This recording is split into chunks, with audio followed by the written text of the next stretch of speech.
Hi everyone, welcome back to my channel. So today we're going to do a part 2 on this project. I just wanted to show you why it's like extremely busy. Like I love the colors, but it's just compared to this part, this is like a carnival. It's just too much. So what I'm going to do is I'm going to use some sandpaper and I'm going to be sanding down this area and this area, this area. I think I might actually also sand down this part because I have some parts that are, I think there are some hairs in it. So I might just end up sanding the whole piece. But I really wanted to make it less busy and I'll show you why. So this is the sister piece to this one. It came from the same piece of wood. And as you can see, this one is a lot more gentle on the eyes. So I still have the geode center with the rocks.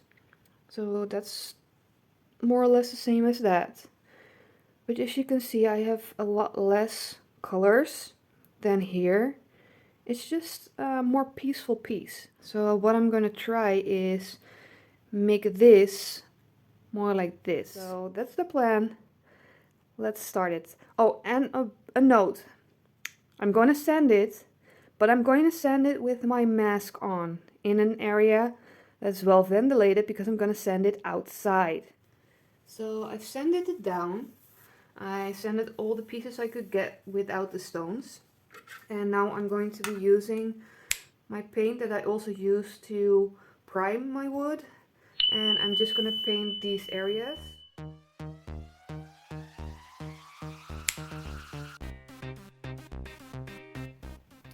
So it's been 2 days. I added a second coat of my paint, and instead of using a brush I used a roller just to give it a little bit of a texture. I just wiped it down with some isopropyl alcohol, and now it's going to be ready to get a new coat of resin. We're going to be mixing it, so I'm going to be putting on my respirator and my gloves. So let's start mixing. I'm using a 2-to-1 ratio, so it's going to be 2 parts of A. So let me show you in the cup. So it's 2-to-1. Here's A, and that's B. So I'm going to pour to A. And this is the resin, so it's pretty thick.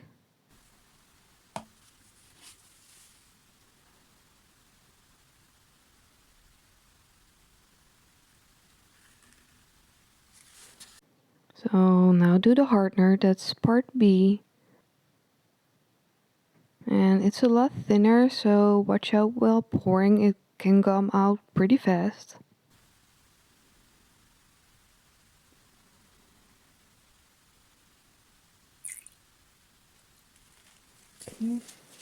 So I'll be starting a timer for 2 minutes.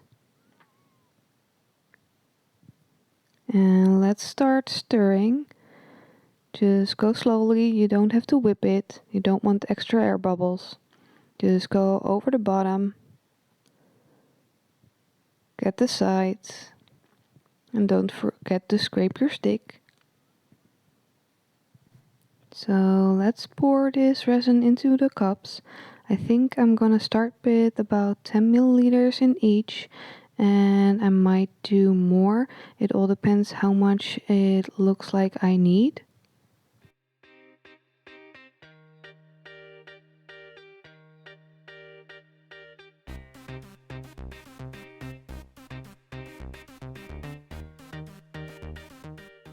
So let's mix up some colors. This is going to be the single violet. You don't need much, just a little bit. It's fairly opaque. So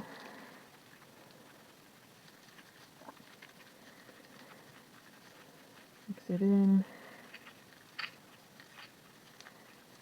That's looking pretty good. Let's do the amethyst blue.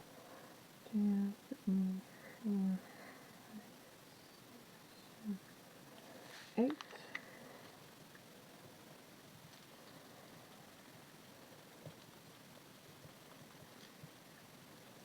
Let's do the cherry next. 1, 2, 3, 4, 8.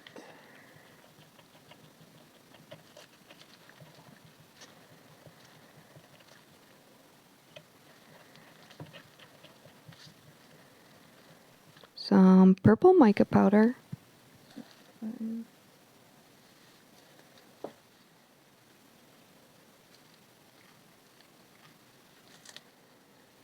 Something pretty.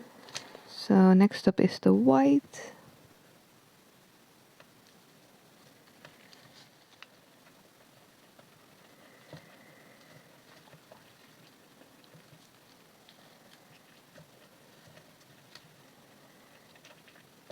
Let's do a tiny bit of the gold.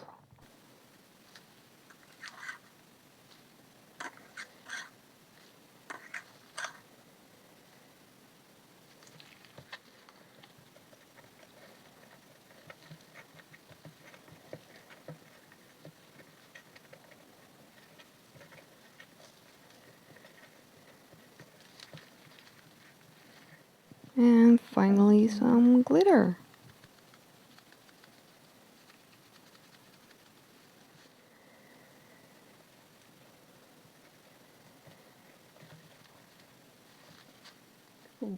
So I really don't have a plan. Let's just start with the transparent colors.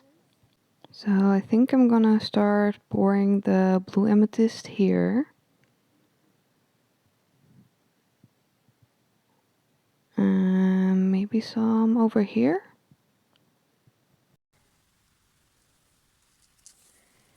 Okay, let's go for the cherry. Okay, let's pour some on this side. Not too close to the other color. And maybe some next to the stones here. I think that would look good.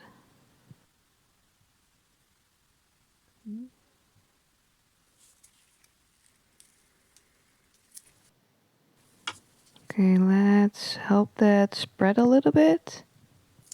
So I like to use my silicone tool for this.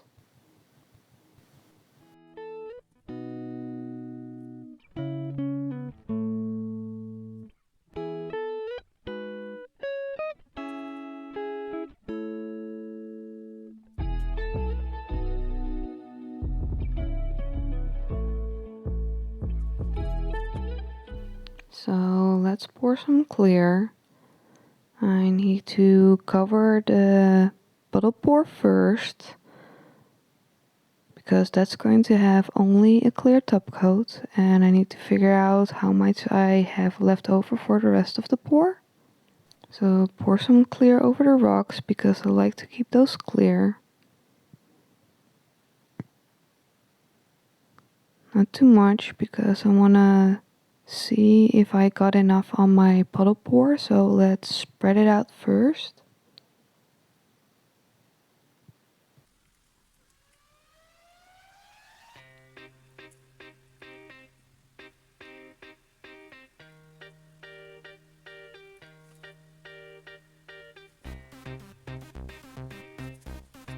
Okay, let's add a little bit of heat.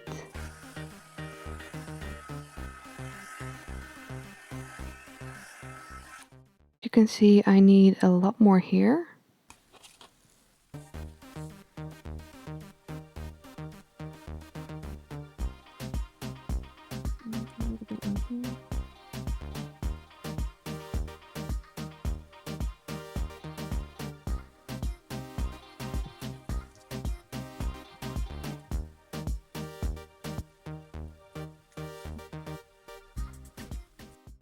Okay, let's go for some white next.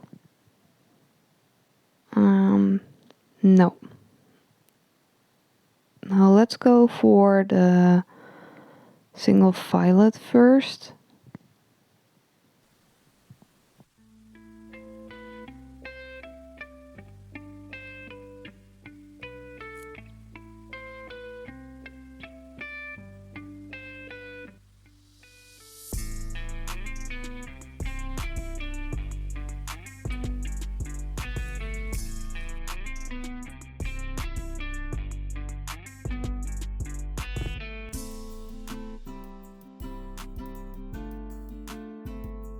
go for some white.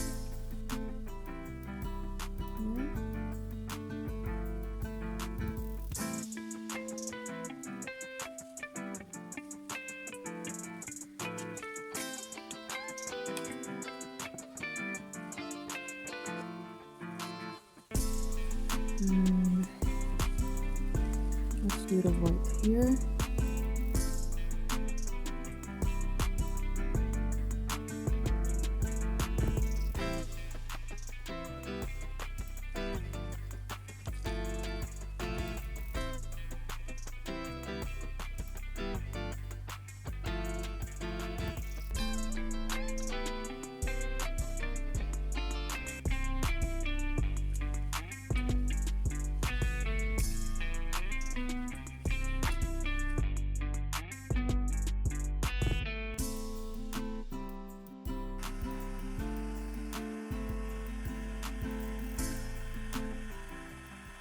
So what I'm doing is just pushing the white over the pink to get the creation of cells and some striations by the white pulling back and the pigment sinking.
So I'm introducing a little bit more heat just to get the effects going. I'm also going to be adding a little bit more of the glass beads just to raise those areas because they got covered by the resin. So I've noticed that the area around the stones is a little bit dry, so I'm going to add a little bit more of the blue amethyst there. Now I'm adding a little bit more of the dark purple just to define that area a little bit more. And by adding these little puddle pores in the bigger areas, it just breaks up those areas and creates a little bit more interest.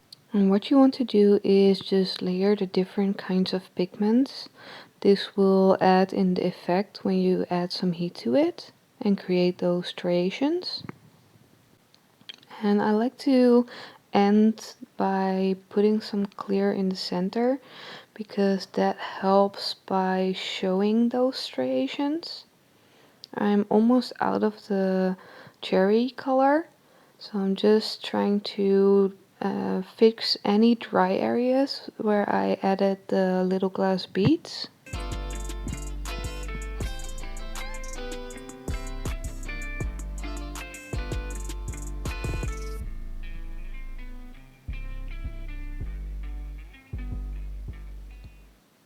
I'm gonna do the same with the clear, just look for any dry areas and just add a little bit more of the resin.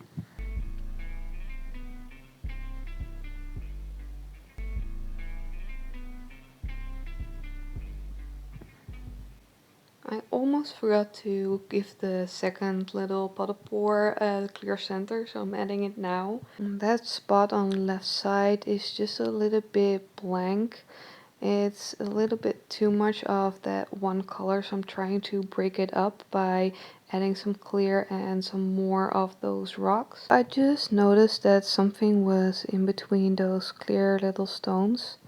I think it was a little piece of wood, so I just got it out. So I'm adding just a little thin line of the gold because last time it just really took over by just slowly running the spoon with a little bit of the gold on it through the area. So for the second line I decided just to pour really fast so it wouldn't spread and stay a little bit thinner than in my last pour. So you can choose to leave the gold as is, but I chose to move the gold with my heat tool. By blowing it from a different angle, you push the gold through the rest of the resin and it creates this really nice effect. And you sometimes even get some cells in it.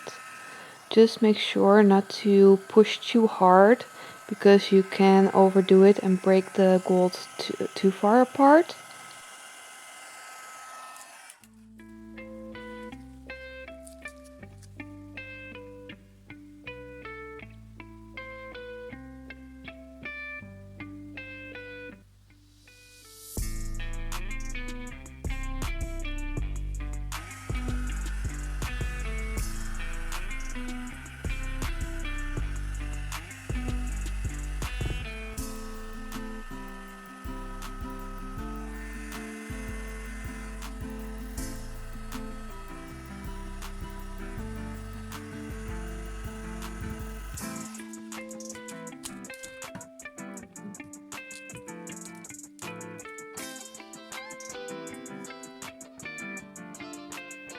So I think I might be done.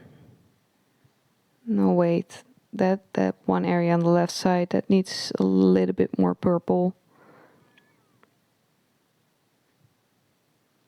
Okay, let's break that up.